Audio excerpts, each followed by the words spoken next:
Man, what's up, everybody? Welcome back to another episode of EOS. It's 10 out of Jake, but I'm rocking with y'all rocking with me. And for this video, we're going to be speaking on a man that was arrested and charged with the shooting death of a 7-year-old girl in Chicago that was shot 6 times in a McDonald's drive-thru. And this man was arrested after a shootout with police.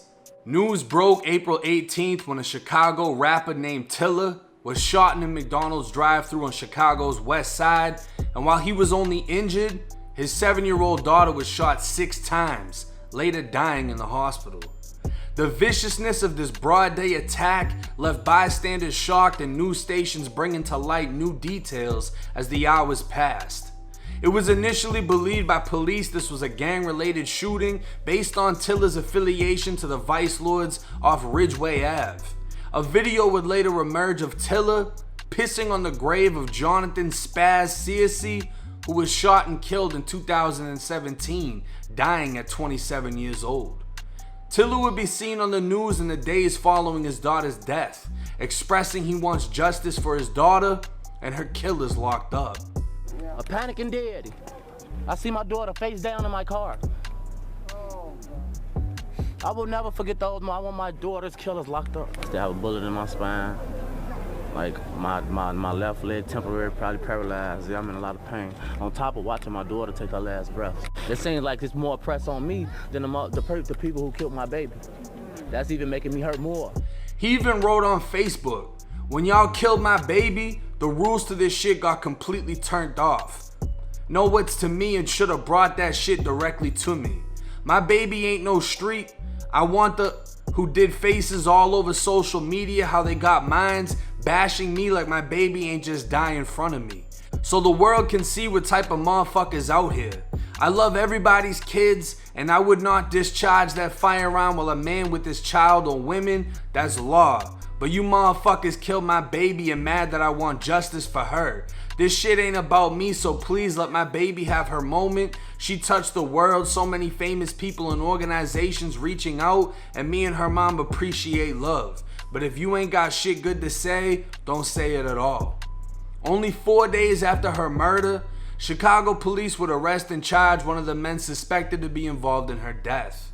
18-year-old Marion Lewis, a Chicago rapper who goes by the name Otto, was already under surveillance when police tried to pull him over on Interstate 290, leading to a chase in which Otto crashed out.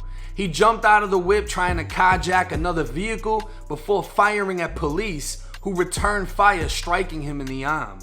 They were then able to place him in custody, recovering 2 guns, one of which was an AK-47, and both guns tested positive as murder weapons in the 7-year-old girl's homicide.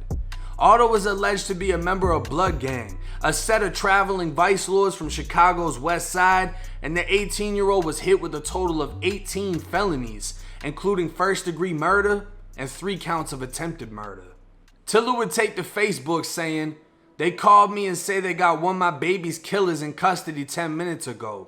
I'm crying real tears of joy. My baby the only person believed I can change."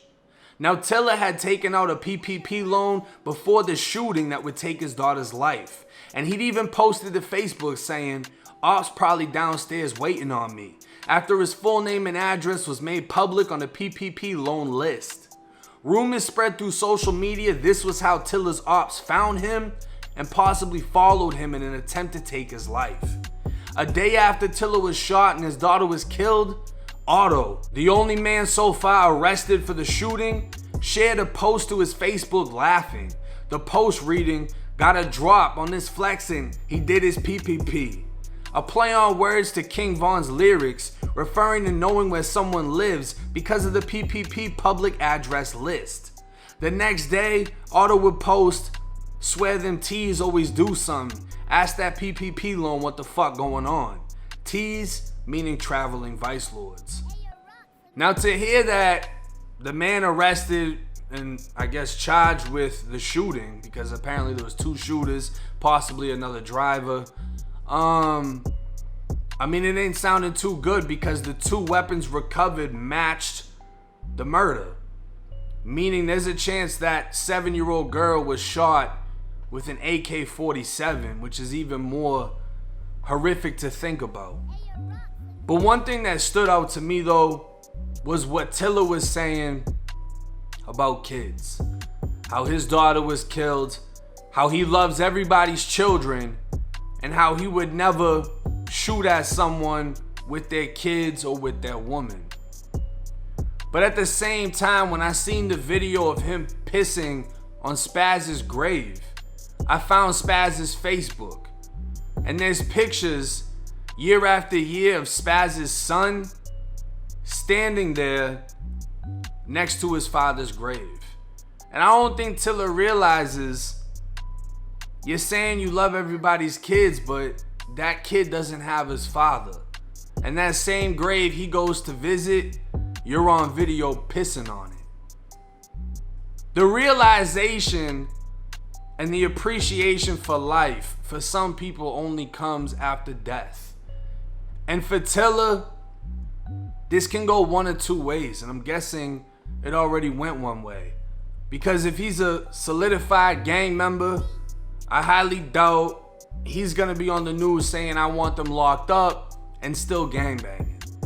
When something tragic like this happens and it hits home, whether it's your parents, a relative, or even your kids, you have two options. Either lose all control and just spiral down a destructive path, which is most likely going to be you seeking revenge, possibly killing someone and either getting killed or going to prison, or you can change your life completely. He says that his daughter was the only one that believed he can change. One of the best things you can do to honor her memory is to change your life. Because at the end of the day, to go after the people that did what they did, it's only to go along with what actually led to her death. And at the end of the day, he needs to take some responsibility, because if he wasn't living that type of lifestyle, he wouldn't have been a target. And if he wasn't a target, there's a chance that his daughter would be here today. Nobody wants to hear that when they've already suffered a loss, but at the end of the day, somebody needs to say something to him, because it's at a point where he can either uplift himself or self-destruct. You're either gonna pick up a gun and go do what you feel you have to do, or you can do something positive for your community and try to make sure that another parent out there, their child doesn't die. To try to make sure that kids aren't dying, period. Speak out for it, fight for it. You gotta do what you gotta do. You gotta do your part.